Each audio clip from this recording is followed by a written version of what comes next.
Teología, la doctrina de la salvación. Vamos a seguir con nuestra serie, la confesión de fe, de nuestra confesión de fe, y hoy nos toca este tema de la doctrina de la salvación, ¿no? Entonces os leo todo lo que dice nuestra confesión de fe sobre ese tema, y luego empezamos puntito a punto, ¿no? Primero, creemos que Dios no quiere la muerte del hombre, sino que se arrepienta y sea salvo, y es por ello que Dios envió a su Hijo al mundo como ofrenda sacrificial por la salvación del hombre. Segundo, creemos que el hombre, movido por el Espíritu Santo a través de la palabra de Dios, necesita arrepentirse de sus pecados y creer en Jesucristo, aceptándole y descansando solo en Él para su salvación. Tercero, en el primer párrafo vemos ahí que Dios no quiere la muerte del hombre, sino que se arrepienta y sea salvo. Segundo, que Dios envió a Cristo para salvar al hombre, ¿no? Y en este segundo párrafo vemos ahí que el hombre necesita dos cosas: arrepentirse y creer en Cristo, única y exclusivamente para ser salvo.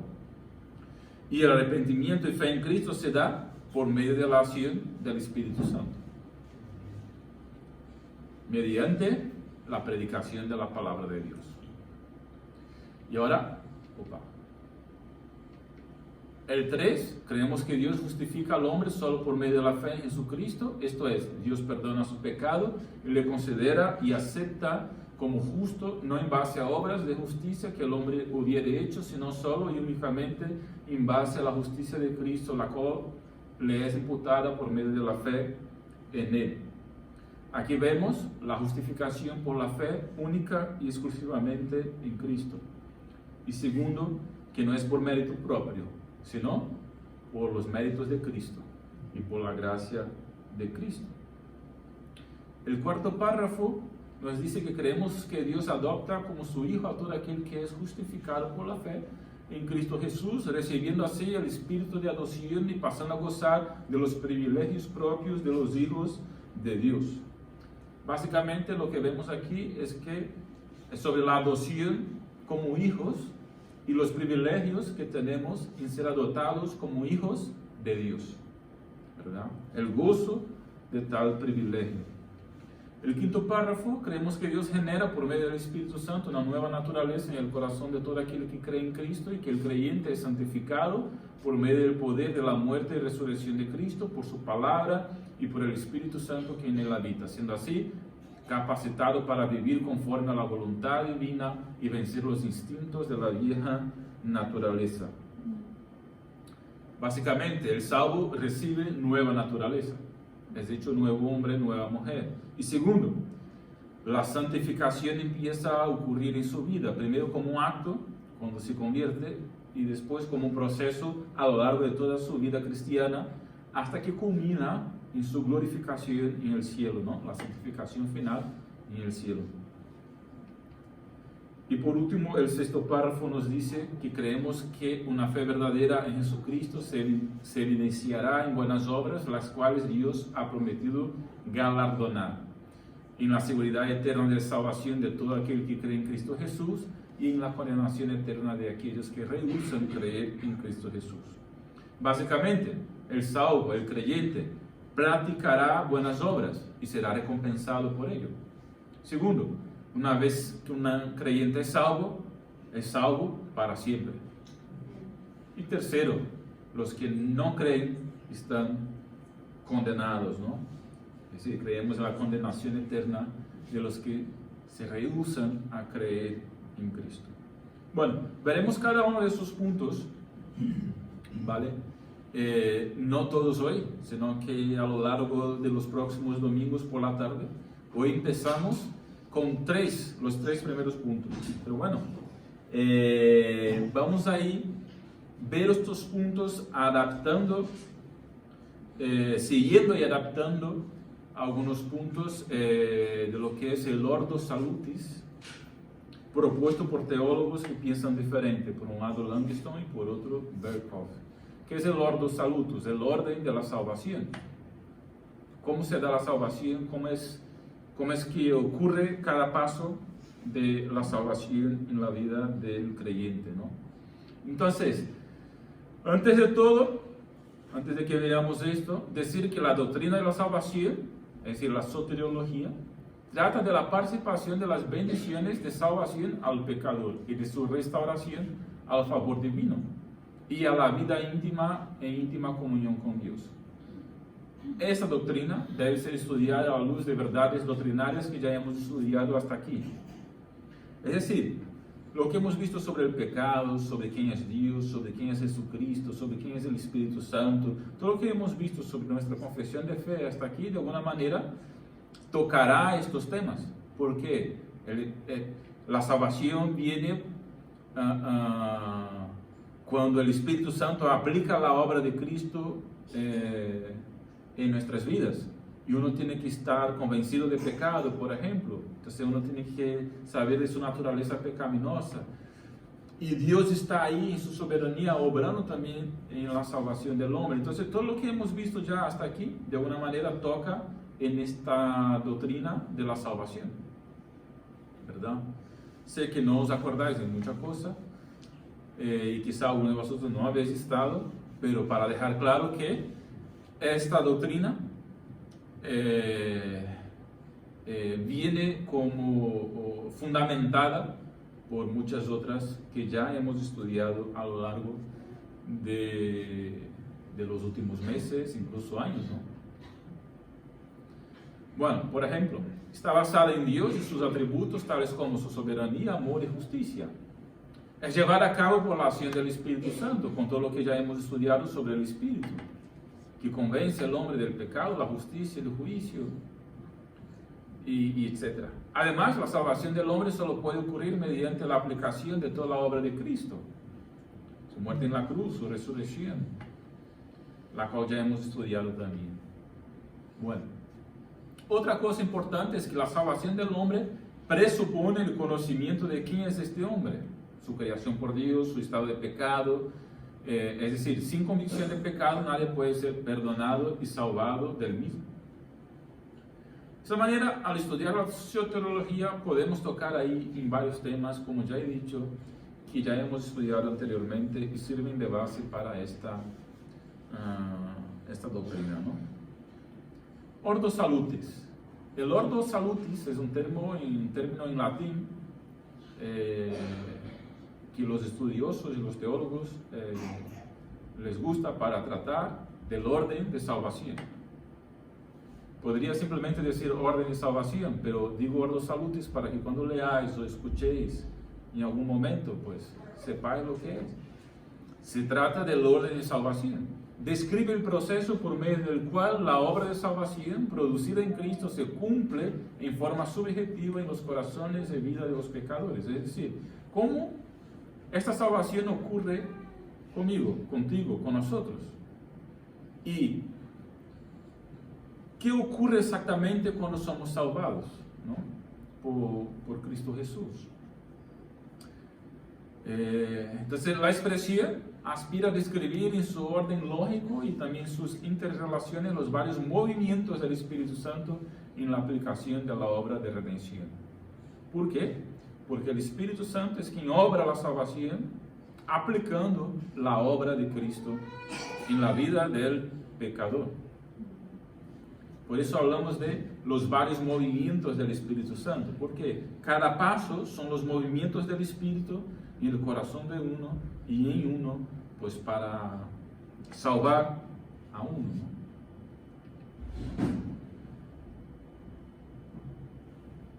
Ahora bien, cuando hablamos ahí de un Ordo Salutis o un orden de salvación, no olvidamos que la obra de aplicar la gracia de Dios al individuo pecador es un proceso unitario. Pero acentuamos solo el hecho de que se pueden distinguir en el proceso varios movimientos. Es una obra de salvación, solo que hay varios movimientos, varios procesos que ocurren, ¿no? Que la obra de aplicar la redención continúa en un orden definido y razonable, que Dios no imparte la plenitud de su salvación al pecador en un solo acto. Entonces puede surgir la pregunta, ¿no? Decir, la Biblia indica alguna vez una orden de salvación definida, por así decirlo. La respuesta a esa pregunta es que no. Aunque no nos proporciona en forma explícita un orden, pues nos ofrece una base suficiente para semejante orden. La aproximación más avanzada o más clara de un orden de salvación que tenemos en la Escritura está en Romanos 8, 28, 29 y 30. Ahí se nos describe un pequeño orden, ¿no? Y es un texto que más se acerca a lo que es un orden de salvación. Pero, conociendo la Biblia y otros textos del Nuevo Testamento, sabemos que hay más cosas ahí en este orden, ¿no? Así que, aunque la Biblia no nos proporciona un orden definido, sí nos da dos cosas. Primero, nos proporciona una enumeración bastante grande de varios movimientos que realmente hace el Espíritu al salvar al hombre, como regenerar, como justificar, como llamar a la persona a la salvación, el arrepentimiento, la fe, ¿de acuerdo? De eso estamos hablando, ¿verdad? Y la Biblia también en muchos pasajes y de varios modos relaciona un movimiento con el otro. Entonces, ¿a qué me refiero? Por ejemplo, la Biblia dice que somos justificados por medio de la fe y no por las obras. Entonces, claramente las obras vienen después, ¿no? Que siendo justificados tenemos paz con Dios y comunión con Él. Es decir, la unión con Cristo viene después de ser justificados. Que hemos sido libertados del pecado para convertirnos en siervos de la justicia. Que liberación, conversión, y para cosechar los frutos de la santificación. La santificación viene después como fruto. Que cuando somos adoptados como hijos, recibimos el Espíritu que nos da seguridad y también nos convertimos en coherederos con Cristo. Somos adoptados, recibimos el Espíritu. ¿Ves? Algunas cosas ocurren a la vez y simplemente uno viene después del otro en el texto porque no tiene cómo venir juntos, ¿no? Pero en ocasiones ocurre a la vez, pero en ocasiones es uno detrás del otro, ¿no? Otros ejemplos, que la fe viene por el oír y el oír de la palabra de Dios. Entonces primero la predicación y después la fe. Que la muerte hacia la ley resulta en vida para con Dios, que cuando creemos somos sellados con el Espíritu de Dios. Todo en estos pasajes que están ahí señalados. Entonces primero se cree y después se sella con el Espíritu. O al momento que se cree, el Espíritu sella. Pero sin fe no hay sello. Que es necesario que andemos como es digno del llamamiento con que somos llamados, que habiendo obtenido la justicia de Dios por medio de la fe, participamos de los sufrimientos de Cristo y también del poder de su resurrección, y de que somos engendrados de nuevo por medio de la palabra de Dios. Entonces, varios textos interrelacionan una cosa con la otra, ¿no? Varios de los movimientos ahí del Espíritu. Entonces, vale, entendiendo que muchos ahí de los términos del orden de salvación pueden mezclarse, ¿no? Y varias de las acciones del Espíritu en la salvación ocurren de manera simultánea, como he dicho. Seguiremos en este estudio de hoy y de las próximas semanas con fines didácticos, un orden que consideramos más lógico. En el caso yo estoy dando el estudio, pero que está de acuerdo con muchos otros teólogos, ¿no? ¿Cuál es este orden? Primero vamos a hablar de la elección o predestinación, después del llamamiento divino, que ocurre cuando Dios llama a las personas a sí mismo a través de la proclamación del Evangelio, la predicación. Después hablaremos de convicción de pecado. Estos son los 3 puntos que queremos ver hoy, ¿vale? Que ocurre cuando el hombre es convencido por el Espíritu Santo de que es un pecador. Esto diría son aspectos preliminares a la salvación. ¿Vale? Aspectos preliminares a la salvación. Primero, predestinado o elegido, luego llamado, luego uno es convencido del pecado. Hasta ahí no está salvo. Y el momento que es convencido y cree, se arrepiente y cree, ahí viene la salvación. Entonces, tercer punto, ahí, salvación, arrepentimiento, fe. Hay una pequeña explicación de cada uno, aunque veremos sobre estos puntos en adelante veremos en otros domingos, ¿no? Pero el arrepentimiento ocurre cuando el hombre consciente de su naturaleza y está de pecado, pues se arrepiente. Es decir, da un giro en su vida y suplica a Dios el perdón. La fe, cuando el pecador, por la gracia de Dios, se entrega a Cristo, le acepta y descansa en Él, única y exclusivamente en Cristo, y su obra como siendo suficiente para perdonarle y salvarle. Después, conversión. En el momento que una persona responde voluntariamente al llamado del Evangelio a través del arrepentimiento del pecado y la fe en Cristo, uno se convierte. Después, la regeneración. Uno se convierte. Dios da nueva vida a los que se han convertido a Él por medio del arrepentimiento y la fe. Nueva vida en Cristo. Eso es regenerar. Nacer de nuevo. Las palabras de Jesús, ¿no? Después, justificación. Es un acto legal, instantáneo de Dios en que Dios declara que nuestros pecados son perdonados y que la justicia de Cristo es nuestra. Nos declara justos delante de Él. Por eso dice Santiago que la oración del justo puede mucho. ¿Por qué? Porque todos estamos, los que creemos en Cristo, justificados, ¿no? Esta es la justificación y viene por la fe. Unión con Cristo. Uno regenerado, justificado, pues se une a Cristo. Es cuando el Espíritu Santo promueve una relación vital e íntima entre el creyente y el Salvador. Esto ocurre de una manera misteriosa y sobrenatural. Por esa razón, solemos llamar esta unión con Cristo de unión mística, porque es misteriosa. La palabra mística significa esto, ¿vale? No sabemos cómo ocurre, de hecho. Bueno, no es nuestro tema hoy, más adelante hablamos de eso. Adopción es un acto de Dios en el que nos hace sus hijos, miembros de su familia, y nos da los beneficios de ser miembros de ella. Somos, a partir del momento de la regeneración, la conversión, el ser justificado, pues somos adoptados como hijos de Dios. Luego, santificados, que se refiere a que Dios nos separa del pecado en el momento que somos regenerados. Es santificación posicional. Nos torna santos, nos hace santos, pero también trata del proceso que empieza ahí en la conversión, ¿no? De hacernos más semejantes a Cristo a lo largo de nuestras vidas, que es la santificación progresiva que va a culminar cuando lleguemos al cielo.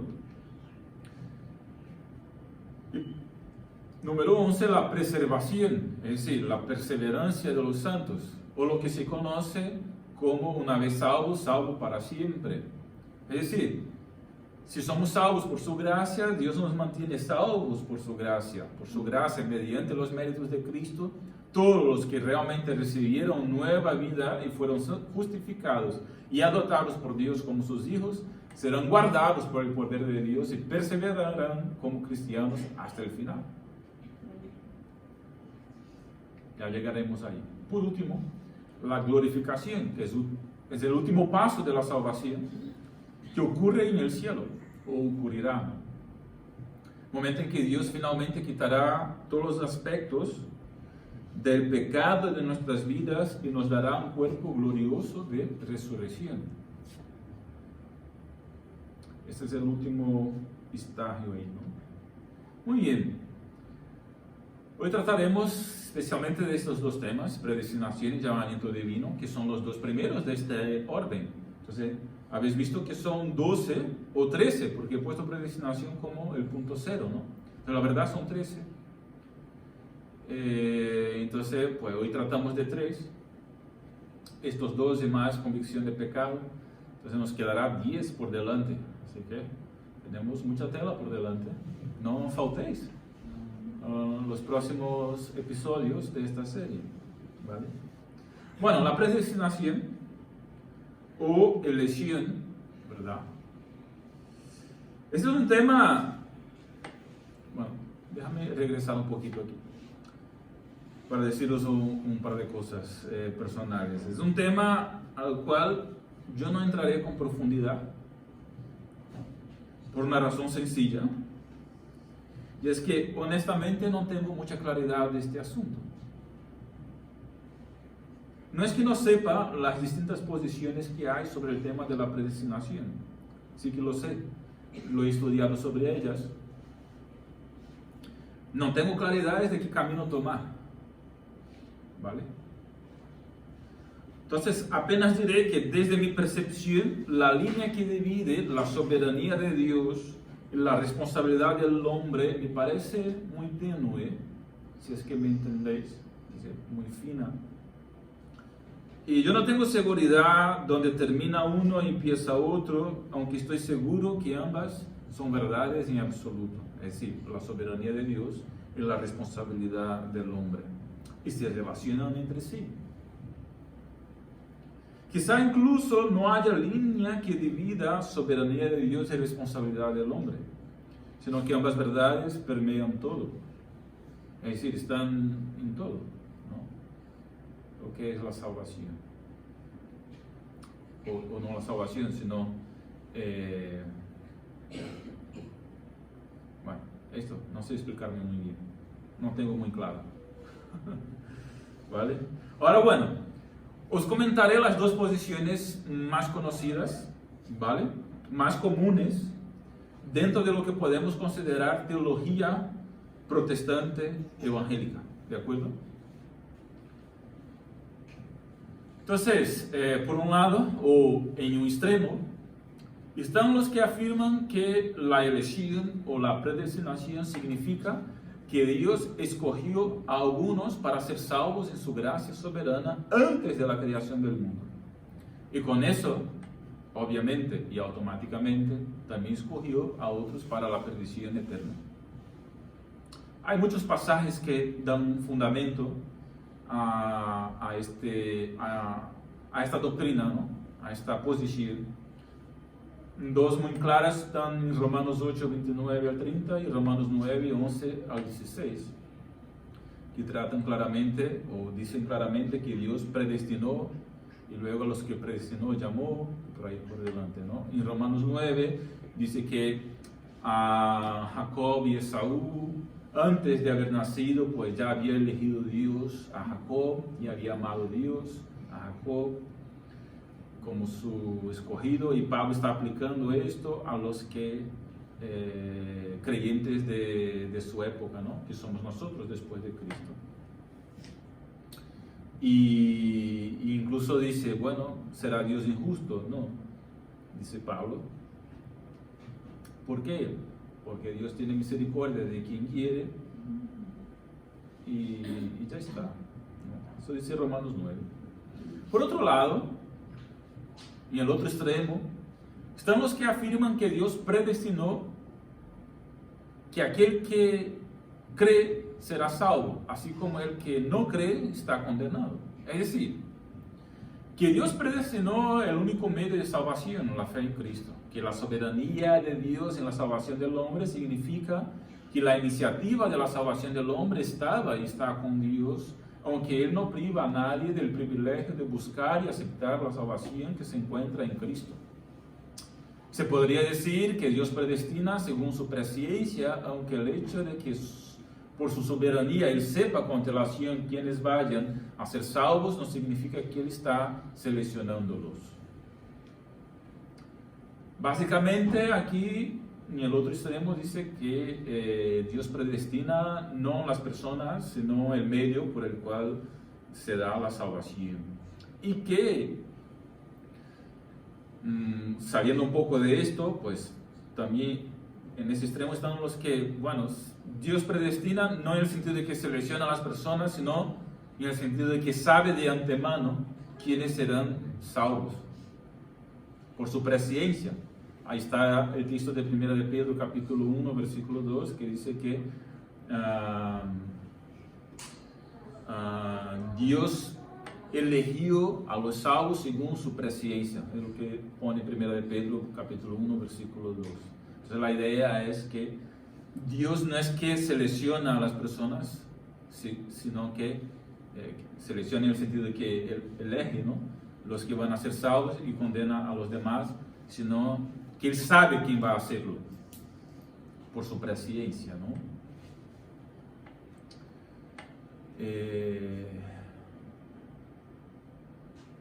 Vale.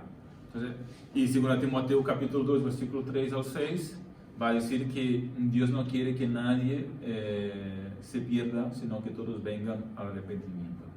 Y hay otros pasajes también que dan fundamento a este extremo, ¿no? Bueno, entre este extremo y el que he mencionado antes, hay mucha cosa, ¿de acuerdo? Algunos no están ni en un extremo ni en otro, y como que tentan ir por el medio, tirando más para un lado a veces o tirando más para otro lado en otro momento, ¿de acuerdo? Así que ahí está, estas son básicamente las dos posiciones, y digamos he puesto en un extremo y otro extremo. Es verdad que este no es el extremo total y el otro no es el extremo total tampoco. ¿Por qué? Porque hay gente aún más extremista de ambos lados. Por ejemplo, del lado calvinista o reformado, por así decirlo, de la predestinación, hay quien diga que hay una predestinación absoluta. Es decir, Dios no solamente predestina y elige la salvación, sino que predestina cada acto del ser humano en toda la tierra. Es como casi un fatalismo. Entonces, eso es un extremo ya muy extremo, ¿vale? Y ya aquí, por ese extremo de acá también, están los que dicen que el hombre realmente tiene la responsabilidad por su salvación. Eso ya cae en una otra herejía también, ¿no? Entonces, he dicho de un extremo y al otro extremo, dentro de lo que es más factible, ¿me explico? Dentro de lo que es más aceptable. Y luego, dentro de lo que es más aceptable, digamos, tenemos ahí estos dos extremos, y en medio de ello, pues, muchas aguas. ¿Un punto de referencia, no? Sí. ¿De acuerdo? ¿Lo tenemos? ¿Lo tenéis? Sí. Qué bueno, porque yo no lo tengo. No sé por dónde Tenemos la información. Tenemos la información clara. Ya lo sé. Quería jugar con vosotros. Bueno, lo cierto es que, y no podemos huir de esto, la elección o la predestinación son doctrinas bíblicas. ¿Vale? Son bíblicas porque están en las escrituras y vemos las expresiones y vemos que están ahí. Lo que estudiamos es cómo se da esto, ¿vale? Cuál es el proceso que esto ocurre, y cuando digo que no sé qué dirección tomar, es que no entiendo muy bien todavía cómo funciona, pero que son reales, y son bíblicas, ¿vale? Entonces, yo confieso mi limitación en entenderlas del todo, y por esa razón no las discuto mucho, solo escucho y leo y nada más, ¿vale? Discutir no discuto mucho. Me conformo, esto sí, me conformo y me alegro en la seguridad de que en todos los casos yo fui el escogido, Amén. Eso. ya que yo estoy en Cristo, y aleluya. Yo sí sé que fui un elegido, fui un escogido, y me ha escogido Dios antes de la creación del mundo, antes de que yo naciera, como lo hizo con Jeremías. Y si te conformas en saber que tú eres el escogido también, pues bien. Claro. Eso para mí es lo más importante. Ya lo demás, pues, seguiré predicando la santa palabra a todos. Nadie puede convencernos de lo contrario que tú mismo querías. Entonces, yo estoy convencido de que yo soy escogido, y luego seguiré predicando la palabra a todos, y tendré la seguridad de que los que se convierten, pues, es porque son escogidos. Los que no se convierten, pues ya sabrá Dios, yo seguiré predicando. Sí, ¿cómo creerán si no hay quien predique? Claro. ¿Cómo oirán si no hay quien le... Entonces, yo ahí estoy contento en saber que yo sí, yo sí he escuchado y fui escogido, y estoy aquí, y cumpliré mi misión de predicar a todos y cualquiera, no importa a quién. Y ya Dios hará su obra, porque si Dios elige o predestina, pues ya no tengo que saber yo mismo. Es Dios, ¿verdad? Igual, la palabra me anima a apelar y a disuadir los corazones. ¿Cómo hace Dios esto por medio de la predicación? Pues ya lo entiende Dios. lo que a mí compete es predicar de manera persuadir y apelar a los corazones para que se conviertan a Cristo. Lo demás es obra del Espíritu y confío en Él y oro para que Él haga su obra en los corazones a los cuales reciben la palabra. Amén, queridos. ¿Estamos aquí? ¿Queréis preguntar ahora o vamos al segundo punto? Mejor vamos al segundo punto porque si no nos liamos, ¿no? Llamamiento divino. Ocurre cuando Dios llama a las personas a sí mismo a través de la proclamación del Evangelio, la palabra de Dios. Llevar a cabo por sus hijos en el mundo para que respondan con arrepentimiento y fe. Hay los que hacen una diferencia entre el llamamiento externo, que sería el llamamiento de Dios a todo el mundo por medio de la predicación del Evangelio y su palabra, y el llamamiento interno o eficaz, que sería el llamamiento irresistible del Espíritu en el corazón de los escogidos. ¿Vale? El teólogo Louis Berkhoff defiende el estudio separado de ambos, es decir, de un llamamiento externo y un eficaz interno, ¿no? Aunque él mismo dice que el llamamiento externo y el interno son uno en esencia. Yo aquí no quiero tratar del llamamiento interno o eficaz porque no lo sabría explicar tampoco, porque tiene que ver con lo de la elección y predestinación, ¿vale? Yo aquí voy a tratar simplemente como llamamiento divino. Sería algo parecido entonces, ¿no? Es lo mismo, digamos, ¿no? Como dice Berkhoff, lo que hace Dios en el corazón de uno por medio de la predicación de la palabra. ¿Por qué interno y externo? El externo es la predicación, viene de fuera. El interno es lo que hace el Espíritu en el corazón de uno, ¿no? Y los que hacen esa diferencia dicen que esta obra del Espíritu o este llamamiento del Espíritu en el corazón de uno será siempre eficaz porque nadie puede resistir al Espíritu. Es lo que dicen ellos, ¿no? Y no es que no lo crea o que crea, simplemente estoy diciendo lo que se dice, ¿vale? Yo aquí seguiré más bien lo que dice Berkhoff en el sentido de que al fin de cuentas es uno mismo, es un mismo llamamiento. El Espíritu está llamando por medio del predicador que predica la palabra y el Espíritu está llamando también en el corazón del oyente y convenciéndole, ¿vale? Y llamándole al arrepentimiento y a la fe, haciendo su obra, ¿vale? Y seguramente fue eficaz para mí. ¿De acuerdo? Porque yo me he convertido. Entonces fue eficaz para mí. Y con esto también estoy satisfecho. También estoy contento y también estoy alegre. Entonces, voy a tratar simplemente como llamamiento divino. ¿De acuerdo? Ese es el llamado hecho al pecador a aceptar el Evangelio. Entonces, los siguientes pasajes de la Biblia prueban que hay un llamado en ese sentido. Por ejemplo, Mateo 11, 28. ¿Qué dice? Hermano Nelson, lee.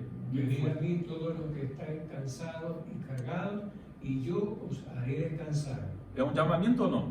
Sí. Claro que sí, ¿no? Y el espíritu y la esposa dicen, ven. Y el que oye diga, ven. Y el que tiene sed, venga. Y el que desea, que tome gratuitamente del agua de la vida.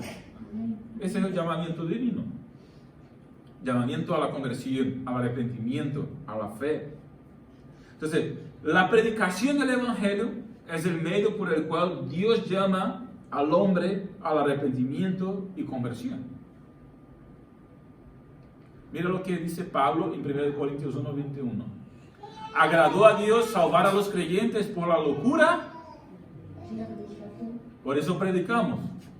No solo desde ese púlpito, sino en las casas, en los hogares, cuando compartimos las escrituras, en las calles, por donde quiera que vayamos, tenemos que estar compartiendo. ¿Por qué? Agradó a Dios salvar a los creyentes, ¿cómo? Por la locura de la predicación. No locura, pero Dios salva de esta forma. Dios llama a los pecadores al arrepentimiento y a la conversión de esta manera. Lee el siguiente versículo, Porque hermano. todo aquel que invoque el nombre del Señor será salvo. ¿Cómo pues invocarán aquel en el cual no han creído? ¿Y cómo creerán en aquel de quien no han oído? ¿Y cómo oirán si no hay quien les predique? ¿Y cómo predicarán si no fueren enviados? Como está escrito, cuán hermosos son los pies de los que anuncian las buenas noticias. Así que la fe viene del oír y el oír por la palabra de Dios. Entonces, la salvación es por la fe por el oír y el oír de la palabra de Dios. Lo primero es el llamamiento de la palabra, lo que hace Dios por medio de la predicación. Muy bien. Así que se ve claramente ahí en estos pasajes que el llamado al arrepentimiento es universal, sin distinción de clase, raza, etc. Dios llama a todos al arrepentimiento. Así que todos estamos llamados al arrepentimiento y fe en Cristo a través de la predicación del Evangelio de Jesucristo. ¿De acuerdo? Bien, según Berkhoff, este comentarista que estoy siguiendo aquí, bueno, no totalmente, algunos puntos, ¿vale? ¿Cuáles son los elementos que están incluidos ahí en el llamamiento divino? Primero, hay una presentación de los hechos del Evangelio y de la doctrina de la redención. El camino de la redención revelado en Cristo debe ser presentado con claridad en todas sus relaciones. ¿Quién puede abrir en Hechos 20-27? ¿Tenéis Biblia ahí? Cogerla un momento, que quiero haceros leer un par de versículos. Hechos 20-27. ¿Qué dice?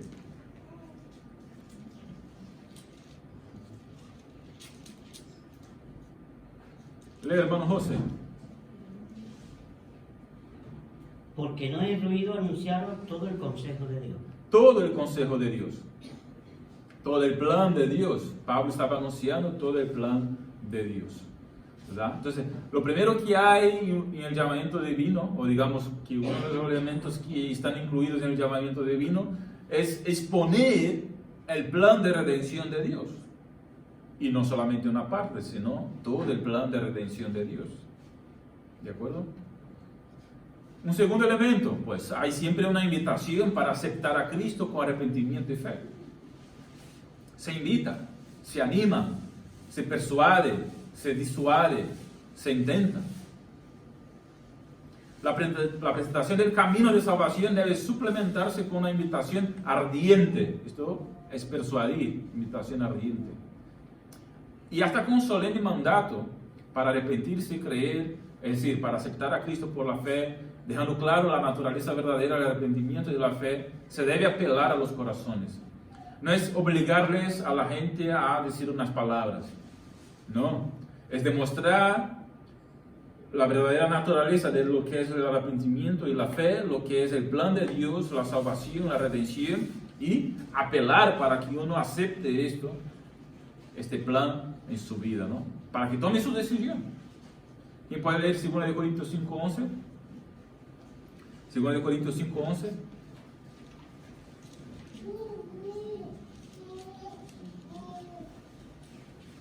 ¿Quién lo tiene? Conociendo pues el temor del Señor, persuadimos a los hombres, pero a Dios le es manifiesto lo que somos, y espero que también lo sea vuestra conciencia. ¿Qué dice? Persuadimos a los hombres. Sabiendo el temor del Señor, persuadimos a los hombres a la fe, a creer el Evangelio. ¿De acuerdo? Entonces, eso es la invitación de aceptar a Cristo. Esto forma parte del llamamiento. Por eso, convocamos a la gente a creer, apelamos al corazón. El pastor lo hace desde ese púlpito a menudo, y vosotros podéis hacerlo también, desde vuestras células, desde vuestras conversaciones con las personas. ¿Lo tenemos? ¿Sí o no? Otra cosa que está incluida ahí. Hay una promesa siempre de perdón y salvación. El llamamiento divino promete que aquellos que por gracia se arrepienten de sus pecados y aceptan a Cristo por la fe, reciben la seguridad del perdón de sus pecados y la salvación eterna. ¿Quién sabe lo que dice Juan 3:16? Entonces le dijeron, ¿qué debemos hacer para poner en práctica las obras de Dios? No, Juan 3:16. ¿Qué dice? Porque de tal manera. Porque de tal manera amó Dios al mundo que dio su Hijo unigénito para que todo aquel que en Él crea no. Se pierda, mas tenga vida eterna. Una promesa ahí, no se pierda, sino tenga Vida eterna. perdón, salvación, vida eterna. Entonces, los que no acuden al llamamiento, por consiguiente, estarán en perdición eterna, acumulando para ellos mismos ira para el día de la ira y de la revelación del justo juicio de Dios. El mismo Juan 3, 17, 18 dice que aquel que no cree ya está condenado.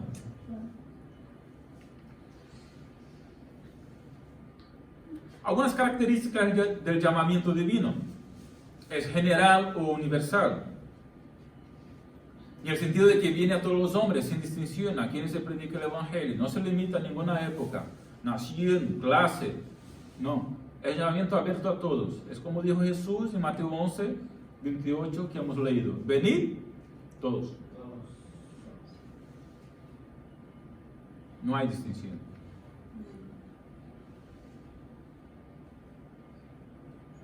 Incluso los que creen en la predestinación, tal como he dicho al principio, que no digo que cuando me refiero a esto es porque algunos más extremistas dicen que como Dios predestinó, los que creen en la predestinación así, ¿no? De esta forma, dicen que, bueno, entonces no hace falta predicar porque Dios salvará de todas formas. Este tío, el Berkov, él cree en la elección de Dios antes, de la predestinación, antes de la fundación del mundo, en el sentido de que Dios realmente selecciona o elige los que van a ser salvados y los que van a ser condenados, ¿no? Pero él mismo dice, es manifiesto del todo como imposible que cualquiera que predique el Evangelio pueda limitarse a los elegidos, como algunos quieren que lo aceptemos, puesto que el predicador no sabe jamás quiénes son. Jesús aún así los conocía, pero él no limitó su oferta de salvación a los elegidos. Y ahí están algunos versículos, ¿no? Entonces la invitación del Evangelio es un llamamiento bondadoso a todos para aceptar a Cristo mediante la fe.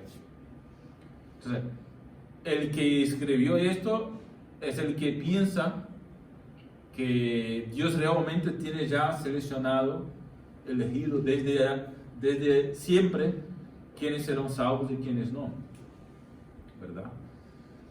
Y que no digo que él esté incorrecto o que esté correcto, simplemente lo menciono para decir, aún así, para esta persona, el llamamiento es necesario a todos, y es un llamamiento que tiene que ir a todos.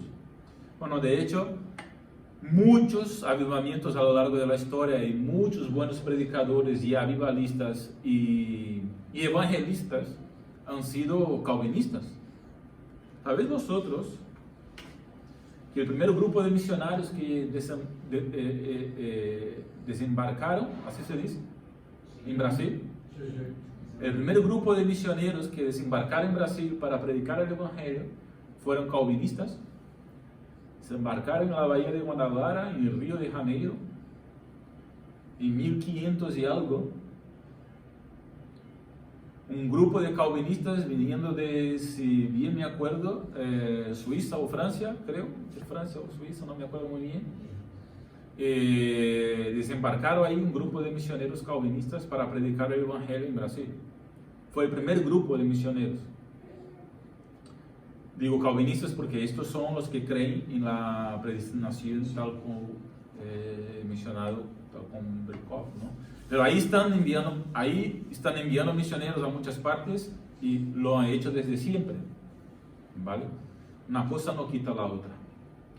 Y este mismo grupo de misioneros, infelizmente, que desembarcaron en Brasil, han sido todos muertos, perseguidos por la Iglesia Católica que ya estaba allí, ¿no? Llegaron antes de ellos, junto con la expedición toda de Portugal. Entonces, ellos han sido muertos. Entonces, los primeros mártires brasileños, los primeros que murieron por el Evangelio en suelo brasileño, fueron calvinistas en el siglo XVI. Gloria a Dios. La semilla de los mártires la sangre de los mártires es semilla del Evangelio. Dice un autor, el Evangelio ha prosperado en Brasil para la gloria de Dios, aunque los primeros han sido muertos martirizados. Sigue. Otra característica es un llamamiento de buena fe. ¿Esto qué es?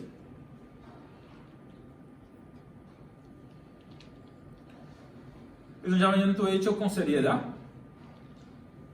No se nos adjunta la invitación con la esperanza de que no la aceptaremos. Cuando Dios llama al pecador para que acepte a Cristo por la fe, ardientemente lo desea que acepte a Cristo. ¿Me explico? Entonces, no es predicar para condenar a la gente, no, es predicar para que sean salvos. No es predicar para cumplir, es llamar porque es vocación de la iglesia, ¿no? Y es lo que Dios quiere. Entonces, es una blasfemia pensar que Dios fuera culpable de equivocación y de engaño, que quiera decir una cosa, dando a entender otra, que ardientemente suplicara que el pecador se arrepienta y crea para salvación, y al mismo tiempo no lo deseara en ningún sentido de la palabra. Si Dios nos manda a llamar a los pecadores a la conversión, es porque desea que los pecadores se conviertan. 1 Timoteo capítulo 2, versículo 3, ¿qué dice? ¿Quién puede leer? Por esto es bueno y agradable delante de Dios nuestro Salvador, 4. el cual quiere que todos los hombres sean salvos y vengan al conocimiento de la verdad. El cual quiere y todos los hombres sean y vengan al conocimiento de la verdad. Entonces, es deseo de Dios, por eso buena fe. Nos manda a predicar, nos manda a llamar a todos, sabe que ni todos se arrepentirán, porque tiene presciencia, esto es obvio, ¿vale? Pero aún así nos manda llamar a todos, y su deseo, que es real porque dice la palabra, es que todos se arrepientan. Que muchos no van a obedecer, pues mal para ellos, pero es un llamamiento de buena fe. Dios quiere que se arrepientan. ¿Lo tenemos? Ahora, bueno, uno se puede preguntar, ¿por qué Dios viene con la oferta de la salvación a todos los hombres, sin diferencia alguna, incluyendo hasta los que no vendrán a creer en Él? Porque todos somos hijos de Dios, ¿no? Que no sería justo predicar solo a los que Él sabe que eso no estaría dentro de la justicia de Dios. Muy injusto. Sería un lío también para nosotros, ¿eh? A este no le predico que este no se va a convertir, ahora este no, a este sí. Desde luego. Es que el que, Bueno, es que el que sabe, el que es escogido es Él. Nosotros Nosotros predicar no y ya sabemos, está. entonces nosotros tenemos que predicar a todo el mundo. Entonces, vale, pues, Y se empezar a Jerusalén y ya está. el confines de la tierra. Muy bien. Muy bien, pues, mira, en el llamamiento Dios sostiene su derecho sobre el pecado. Por eso predicamos a todos. Como regente soberano del universo, Dios tiene el derecho al servicio del hombre, y aquí se trata de un derecho absoluto. Aunque el hombre se desgarró de Dios cayendo en el pecado y ahora es incapaz para prestar obediencia, la voluntaria transgresión del hombre no abrogó el derecho de Dios al servicio de sus criaturas. Entonces permanece el derecho de Dios a demandar obediencia absoluta, y Él afirma su derecho tanto en la ley como en el Evangelio. Entonces también encuentran expresión sus demandas sobre el hombre y el llamamiento que le hace a la fe y al arrepentimiento. Y si el hombre no hace caso de este llamamiento, es como si despreciara y rechazara los justos derechos de Dios, y por lo tanto acrecienta culpa sobre él. Otra cosita, el llamamiento es el medio señalado divinamente para conducir a los pecadores a la conversión. Dios escogió de hecho este medio. Agradó a Dios salvar a los hombres por la locura de la predicación. Entonces, sí que Dios, es verdad que Dios escogió esta forma de salvar a los hombres. la predicación de su palabra, utilizando a sus hijos, a los que ya están salvos, ¿no? Entonces, en otras palabras, es el medio por el cual Dios recoge a quienes creerán en Él de entre las naciones de la tierra. Como tal, debe por necesidad ser universal, puesto que ningún hombre puede distinguir a aquellos que vendrán a creer. Eso significa que los misioneros pueden salir por todo el mundo diciendo a todos los que les traen las nuevas jubilosas de Cristo murió por los pecadores, que los invita a venir a Él, que los persuade y que ofrece salvación a todos aquellos que verdaderamente se arrepientan de sus pecados y lo acepten con fe viva. Y obviamente no solamente los misioneros y pastores deben hacerlo, sino todos y cada uno de vosotros y de nosotros. ¿Amén? ¿Sí o no? Otra cosita, el llamamiento de Dios es también una revelación de su santidad, de su bondad y de su compasión. En virtud de su santidad, Dios en todas partes disuade del pecado a los pecadores, y en virtud de su bondad y misericordia, les advierte en contra de su propia destrucción, pospone la ejecución de la sentencia de muerte y los bendice con la oferta de la salvación. No cabe duda de que esta bondadosa oferta es por sí misma una bendición y revela claramente la compasión divina para ellos, y así se declara en Mateo 11, 20 al 28, si queréis mirarlo. Al mismo tiempo, es verdad, es cierto, que el hombre por su oposición al llamamiento externo, hasta esta bendición puede volverla en maldición, porque si no la cree, añade maldición sobre sí. Por último, el llamamiento externo o el llamamiento divino acentúa con claridad la justicia de Dios, lo que decía el hermano Nelson. Si aún la revelación de Dios en la naturaleza sirve el propósito de advertir de la inutilidad de cualquier excusa de que los pecadores se sintieran inclinados a presentar, todavía resulta más cierto de la revelación especial del camino de salvación. Cuando los pecadores desprecian la paciencia de Dios y rechazan su bondadosa oferta de salvación, se hace en extremo visible la grandeza de su corrupción y maldad y la justicia de Dios en condenarles.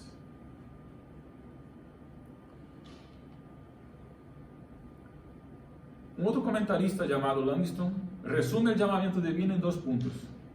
A ver si nos quedamos con 2 puntos y es más fácil de recordar, ¿no? Un resumen. Primero, la predicación. Si ya nos quedamos aquí, pues ya tenemos suficiente. Si lo aplicamos, bien. ¿Predicar qué es? Es proclamar la verdad evangélica, es explicar al hombre lo que la Biblia enseña sobre las cosas esenciales para la salvación. Es conocer las Escrituras y exponer las Escrituras del Evangelio. Eso se puede hacer de qué manera? Oralmente, con literatura, de muchas otras maneras, en forma de teatro, de música, de lo que la creatividad de uno crea. Pero es compartir el Evangelio. Lo esencial que es hacer consciente al individuo de lo que enseñan los Evangelios, es llevar la verdad evangélica al conocimiento del hombre, es dar a conocer el propósito divino para la humanidad. Predicar es proclamar, enseñar, dar a conocer la verdad que está en Cristo Jesús. Mostrar el Evangelio. Pero no se debe quedar ahí. Primero, predicación. Segundo, apelo. Es la llamada hecha al hombre con el fin de persuadirlo a aceptar el Evangelio y vivir de acuerdo con sus sanas enseñanzas. Se predica el Evangelio y se apela al corazón del oyente para que crea, se arrepienta y crea. No expongas, ¿está correcta esa palabra? No expongas simplemente el Evangelio, apele a los corazones, desafía el oyente para que crea, para que se arrepienta. Este es el llamamiento. Esto forma parte del orden de salvación. Si no llamamos al arrepentimiento y a la fe, no pasará, uno no tomará la decisión. Forma parte del llamamiento, el apelo, el persuadir a los hombres, el desafiar. Enseñar solo no es predicar. Hay una gran diferencia entre el maestro y el predicador. Enseñanza está bien, ¿vale? En la predicación se debe aclarar lo mejor posible la verdad y luego hacer un llamamiento, apelando a la persona a tomar una decisión. Esa es la idea. Llamamiento divino. Entonces lo resumimos en 2 puntos: predicar y apelar, desafiar, persuadir, llamar realmente, ¿no? Convocar. Naturalmente, para tan gran tarea no bastan los propios esfuerzos del hombre, tuyo y mío, sino es la obra del Espíritu Santo en nosotros, por medio de nosotros, utilizándonos como instrumento y su palabra, por supuesto, que el Espíritu aplica su palabra a los corazones. Amén. Ahora sí, para terminar, el tercer punto del orden de salvación: predestinación o elección, llamamiento divino, convicción de pecado. No vamos a tratar con profundidad ese tema aquí porque ya lo hemos hecho en estudios pasados sobre el hombre y el pecado, ¿de acuerdo? Solo reforzar la obviedad de este punto, ya que si el hombre no reconoce y no está convencido de que es un pecador y de sus pecados como una ofensa gravísima a Dios, pues no podrá jamás arrepentirse de ellos y pedir perdón por ellos, sabiendo que es el Espíritu Santo, es obra del Espíritu Santo, que obra de manera sobrenatural, misteriosa, por medio de la exposición de la palabra de Dios, de la predicación. Él es quien convence al hombre de su pecado.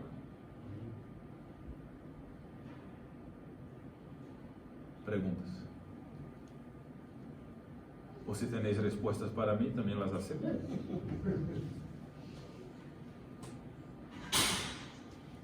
Si Dios sabe de antemano, como sabemos que lo sabe, quién es salvo, ¿no? Yo creo que nos manda a llevar el Evangelio a toda criatura, porque muchas veces el que va a ser salvo, o sea, el que va a aceptar a Cristo como Salvador, y al final va a ser salvo, lo mismo necesita machacarlo uno, otro, para que sea salvo. Y como Dios sabe que ese va a ser salvo, nos obliga a llevárselo a todo el mundo. Muchas veces estamos evangelizando a uno y ahora no se está convirtiendo al que no está evangelizando, que está escuchando, porque está oyendo la palabra de Dios. Entonces, eso nos pasa. No llevo tiempo con este. Dios obra de muchas maneras, ¿no? Y este no cree. Y a lo mejor el que está al lado se está convirtiendo, ¿vale? Y no lo sabemos nosotros, pero Dios sí lo sabe. Claro. Por eso nos envía a todo el mundo, ¿no? Y luego, sobre la primera parte, que bueno, eso es un tema que vendrá en los puntos sucesivos, ¿no? Cuando hablaba de la salvación no se pierde, ¿no? De acuerdo, la salvación no se pierde, pero sí es verdad que de verdad hemos sido salvos, porque no todo el que se sienta aquí quiere decir que sea salvo, ¿vale? Eso lo tenemos que tener también en cuenta. Ya llegaremos ahí. Claro, por eso, ¿cómo se llega hasta ahí, no? Muchas veces, de lo que hemos visto también ahora, tanto un extremo como el otro, los dos tienen su parte de razón. Los dos se basan en la palabra de Dios. Ninguno se escapa de la palabra de Dios. Lo que pasa es que siempre se ha dicho que los radicalismos no son buenos. De ahí viene los fariseos que tuvo que decirle a Jesucristo hipócritas y víboras y le digo de todo, ¿vale? Por ser extremistas, no por otra cosa. ¿Preguntas más? Porque José no ha hecho pregunta, entonces no voy a contestar nada. Respecto a lo que el Espíritu Santo es que da convencimiento de pecado, cuando vemos a una persona creyente que vemos que, porque vemos que no va bien, esa persona no tiene el Espíritu Santo o no lo escucha. A ver si he entendido bien. Cuando una persona creyente, que el Espíritu Santo es el que da convencimiento de pecado, Sí. vemos a una persona que actúa que según la palabra no es correcto, pecado, esa persona no tiene el Espíritu Santo o lo tiene y no obedece, no lo escucha. realmente saber quién tiene el Espíritu, pues solo uno mismo y Dios, ¿no? Porque yo no puedo saber el corazón de uno. Los frutos dicen mucho, desde luego. Pero puedo llevar una racha mala en la vida y estar como el hijo pródigo. Y los frutos del hijo pródigo no eran buenos, pero todavía era hijo. ¿Me explico? O sea, hay muchos matices. No puedo yo saber exactamente cómo es el corazón de uno y cómo está, si tiene el Espíritu o no. Por otro lado, los frutos dicen mucho. Y por otro lado, pues si miramos nuestras propias vidas, sabemos que no andamos 100% siempre en la vida desde que nos convertimos. Al menos yo no. Me he convertido y fue un largo proceso de santificación que todavía está el Espíritu en ello. Pero bueno, ya ha trabajado bastante el Espíritu, así que ya no está como antes. Pero al principio, pues, no estaba como ahora. Y no es que esté bien. ¿Me explico? Entonces,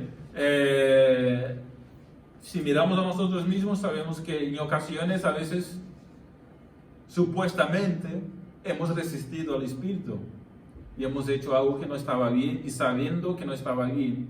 Entonces, de alguna manera, como el pueblo de Israel, predicado por la mañana, como el pueblo de Israel fue terco y rebelde, pues en ocasiones hemos sido así en nuestras vidas cristianas. Y no creo que esto signifique que no tuviéramos el Espíritu. Es como dice Pablo, pues, no extingáis el Espíritu. Es que el Espíritu está ahí y uno cuando no le va obedeciendo por mucho tiempo, se va apagando su influencia en la vida de uno, pero no es que salga de uno. Porque si el Espíritu está ahí, no lo perderá. Porque yo sí creo que salvo una vez, salvo por siempre. Entonces el Espíritu no sale de uno, pero sí que su influencia va disminuyendo por los pecados de uno. Eso es verdad en las Escrituras. Lo que sí es verdad que muchas veces hay pecados que son muy visibles. ¿Me explico? ¿Me he explicado bien? Sí. Pero al final somos todos pecadores, ¿no? Porque aunque todos pecamos, claro, pero ¿qué es lo que pasa? Que a lo mejor vemos un adulterio y lo vemos tan claro que decimos, uff, ese está, pero anterior, tan pecado es eso como la pequeña mentirijilla que se te ha escapado. No sé si me explico. Entonces, muchas veces tenemos que saber si el Espíritu Santo se contriste también tanto por una cosa como por otra. José, yo mi pregunta era más que nada porque yo me tiré muchos años en el Evangelio y antes yo no escuchaba el Espíritu Santo. Entonces, llegué a un momento que yo me di cuenta que estaba muerta aún mis delitos y pecados, aunque yo estaba yendo a la iglesia. Estaba muerta aún mis delitos y pecados. Tú tienes que saber, o no sé si tienes que saber, porque la conversión pues, puede haber sido un proceso en tu vida, como ha sido en de muchas. Pero siempre he sido hija de Dios, porque fui elegida desde antes de la creación del mundo. Realmente somos hechos hijos de Dios cuando nos convertimos a Cristo, ¿no? Proceso de santificación en la vida. Entonces ahí somos hechos hijos de Dios, no desde que nacimos. A ver, Dios me ha hecho su hijo cuando me ha salvado, no cuando he nacido. Cuando le acepto, exactamente. Entonces, no es que tú siempre has sido una hija de Dios. No, desde antes de la creación del mundo. Sí. No, tú siempre has sido una creación de Dios. Y a lo mejor estaba en el proyecto de Dios de salvarte, como a mí. Como he dicho, yo soy un escogido, tú estás salvada, pues tú también. Gloria a Dios. Y esto antes de la fundación del mundo, pues bien. Pero no significa que antes de que nacieras, tú ya eras hija. Tú has tenido que nacer. ¿Me explico? Tú has tenido que crecer y tú has tenido que aceptar su llamado. Y en este momento que aceptas y te conviertes, pues Él te adopta como hijo. ¿Me explico? Este es el proceso. Que ya adoptaría antes, sí, pero no había firmado, digamos, entre comillas, ¿no? Por así decirlo. Entonces, lo que quiero decir es, tú sabrás o no. Sí, como tú Si antes frecuentabas solamente la iglesia y no eras realmente convertida, o si ya eras y estabas en el proceso de santificación, o si te has convertido después, ahí no lo sé. Tú lo sabrás y cómo fue. Y si fue desde el principio, bien. Si fue después de un tiempo, es el momento que tú sabes que Dios te ha hecho nueva. Y te ha perdonado y te ha quitado la carga de encima de los pecados. Y te ha hecho viva. Alberto quería preguntar. Bueno, yo llevo luchando con este tema como 30 años, ¿no? Con perdón. Ya puedes dejar de luchar. Bueno, yo me he escuchado todo lo que se ha dicho sobre el tema y lo que puedo aportar en este momento. Hay una predicación del Suger Michelin que dice que el libre albedrío nos lo da Dios una vez cuando oímos el Evangelio y en ese momento decidimos si sí o si no. Y si decimos que sí, entonces el Señor toma control de nosotros ya para siempre. Bueno, el tema es que... Es una forma de entender, sí. Es una de las posiciones, esta es una de las posiciones en medio de los dos extremos que he mencionado. Bueno,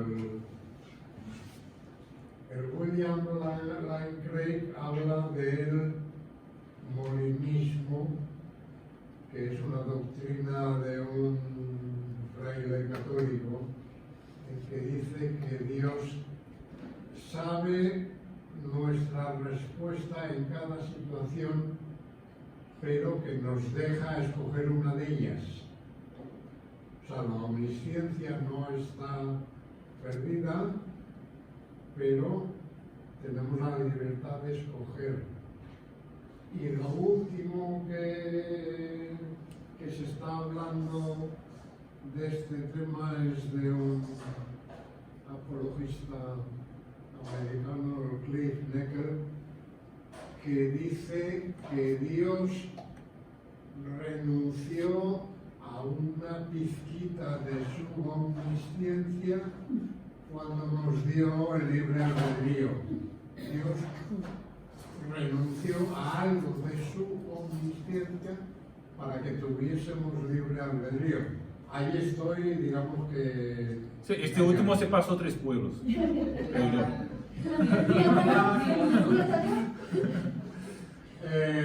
Si fue más allá de donde debería haber ido. La visión práctica de esto es todos los calvinistas fundamentalistas, los de la predestinación absoluta, yo nunca les veo predicar a inconversos. Los calvinistas fundamentalistas solo predican a creyentes, lo cual viene a decir que no es lo que tenemos que mirar. Si el evangelio que tienen no vale para todo el mundo, su evangelio no es el evangelio. Sí. No sé, bueno. De este tema como he dicho, muchas horas. Como he dicho, la predestinación absoluta está ya en el otro extremo, ¿no? Y en un extremo que y a la práctica se ve porque esa gente que conoció un montón de ellos solamente predican a gente conversa. Muy bien. Pues ya son las 1:30, así que si tenéis una última preguntita podéis hacer, intento Yo contestar solamente rápido. un comentario por lo que ha estado hablando Alberto, que son, como tú dices, calvinistas extremistas. Sí. Porque el primer pastor, Eduardo Brown, americano, que estuvo aquí en Cabra, que nosotros nos convertimos y estuvimos con ellos, él era calvinista, era un pastor, pero él predicaba tanto en Málaga como en Cabra y en todos lados, ¿no? Nosotros nos convertimos estando aquí predicando, y él predicaba a todo el mundo. Él lo que sí decía era que la soberanía de Dios estaba sobre todo, y que el ser humano, al estar muerto en nuestros delitos y pecados, la palabra muerto no tiene decisión propia. Entonces el Espíritu, cuando tú oyes la palabra de Dios, el Espíritu Santo es el que te convence, te redarguye y te dice que eres pecador. Entonces ahí es cuando tú aceptas a Dios, a Cristo como tu Salvador. Y entonces ponía un ejemplo que cogía la Biblia y decía, esto es un regalo. Y yo voy y te digo, te lo doy, por gracia, no porque tú hayas hecho méritos, ni obra, ni nada, te lo doy. Tú lo coges, es tuyo, lo rechazas, ya está, así de claro. Si lo rechazas, es como decía antes Cícero, estás perdido, está la ira sobre ti, ¿no? Y los que están en la iglesia, como tú comentabas antes, y salen, hay un versículo que dice, no sé dónde está, porque si para los versículos soy, que dice, salieron de nosotros porque no eran de nosotros. Si salen es porque no han creído nunca. Si rechazan el Evangelio y se van al mundo es porque nunca han sido salvos. Es diferencia a lo que Paqui comentaba.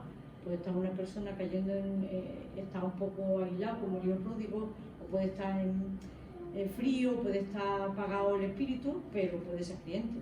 Puede llegar un momento a arrepentirse, a arrodillarse, a llorar y a pedir perdón. Y entonces hay que ver la diferencia que hay. Sí, y el argumento de que uno está muerto, el niño muerto no puede hacer nada, es muy fuerte y es muy bueno. Digo, ¿Y vas a decir algo, Oscar? No. Vale, pues vamos terminando. cuando Pablo dice, no vaya a ser que yo pierda la corona de la vida, ¿Qué quiere decir? eso es lo que esa era mi pregunta. A ver, pues tenemos que ir al texto y al contexto y Es averiguar que exactamente lo que dice. Estaba hablando precisamente de que él ha llegado, estaba en la carrera, y si no vaya a ser que yo, habiendo sido heraldo para otro, vaya a perder la corona de la vida. O sea, como diciendo, tengo que tener cuidado de mí mismo. Sí, claro. Entonces, cuando dice voy a perder la corona de la vida, está hablando de la salvación. Eso es como el que dice ocuparnos No sé si me de una explico. salvación tan grande. Es como decir que tengamos ese amor por Cristo, por lo que ha hecho por nosotros, que nos ocupemos en lo que es el Evangelio, en Lo guardemos. que lo guardemos como un tesoro, como algo Sí, pero precioso. cuando él dice no vaya a ser que yo Por el pierda temor. la corona de la vida, O sea, por el temor, creo que es. claro, por el pero temor. entonces, Yo sé que no lo ¿quiere tiene. decir que no estaba seguro de la Sí lo salvación? estaba, Sí estaba. pero sabía que era débil. Y podía caer. Pero bueno. Aquí se puede ver como Moisés, por ejemplo. Ahí es lo que yo voy. Moisés lo enterró Dios y no entró en la tierra prometida por culpa de todas las cosas que Las pasaron cosas. del pueblo y todo. Pero él era creyente, tú sí eras creyente, creía en Dios y obedecía a Dios y atravesó el desierto con el pueblo y hizo muchas cosas. Ya que para las citas son humanos, por eso no te he dicho la cita, pero. Sí, pero yo sé dónde está. Pero, ¿sabes dónde está? no? Claro. Venga, Dice, venga. Los que estamos aquí nos estamos ocupando de una salvación tan grande. Es una salvación muy importante, ¿eh? Está en 1 Corintios capítulo 9, el último versículo. Estamos ocupados. Entonces, pero bueno, no voy a entrar ahí porque no tenemos tiempo. Nada. ¿Digo el tema de hoy? José? No, Eh, sería el tema de hoy sí. Un poquito sí. Sería el tema de hoy sí, pero podemos verlo también en la preservación de la salvación. Entonces puede ser el tema también de la perseverancia de los salvos. ¿Vale? Te prometo que cuando hable de una vez salvo, salvo por siempre, trato este Entramos versículo. aquí, ¿no? ¿Vale? Una última cosa. Uno de los autores que yo respeto más y he seguido por muchos años, Hugh Ross, que es un lector de la Biblia pero profundo, ¿no? Cuando llega a este tema dice, hay tantos versículos en la Biblia que hablan de la soberanía de Dios como del libre albedrío. Entonces como que están a la par. Entonces en algún punto ahí intermedio está, digamos, la respuesta, ¿no? Entre la soberanía de Dios y el libre albedrío hay un punto que es donde Me gusta hablar, nos vemos, ¿no? me gusta hablar más de responsabilidad del hombre que de libre albedrío, porque me parece una expresión mejor, pero yo te entiendo. Soberanía de Dios y responsabilidad del hombre o del creyente. Yo creo también que tenemos que tener en cuenta, cuando por ejemplo vemos a la gente pidiendo, ¿no? En la calle, tú puedes pasar y dices, a ver lo que el Señor me dicta en el corazón, ¿no? Y te puede decir, da al pobre que no tiene. A ver, Es bíblico, ¿no? claro, pero si Dar al eso pobre. no da la palabra. Pero lo mismo te puede decir el corazón, el que no trabaje, que no coma. A ver, ¿le doy o no le doy? Pues en la palabra de Dios tiene muchas cosas así, ¿eh? O dice, Podemos voy a decir- dar, y si se